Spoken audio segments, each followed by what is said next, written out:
Coach Dan here from Rise Above, and I'm here to teach you how to do a landmine row. Now you can do this one of two ways. You can either do a two-handed row or a single arm row. I'm going to sort of leave it up to you, but basically what you're going to go ahead and do is you're going to pick up your barbell basically where the handle would meet, where the plates would sort of sit. From here, what you're going to go ahead and do is you're going to get into a hip hinge like you're doing a deadlift.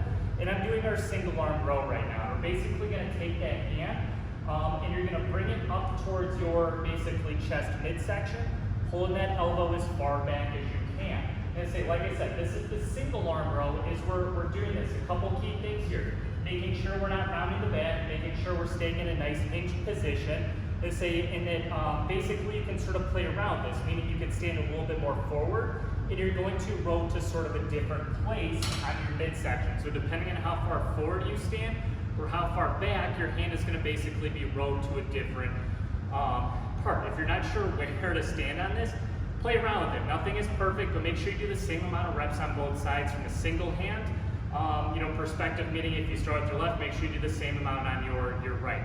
Now a two-handed row, you can do this a couple different ways. I prefer to get a cable attachment. In this particular case, I like to use the rope attachment from a cable machine, but you could just interlock your fingers on the barbell and do a two-handed row. I just don't find it nearly as comfortable as holding a rope. But basically, you're going to take the rope and you're going to essentially,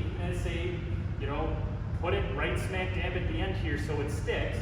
We're still getting into our hinge, and then what you're going to go ahead and do is you're going to basically be standing so the barbell is in between each of your legs, and then you're going to pull the ropes up to your basically sides, squeezing those shoulder blades as you're doing it.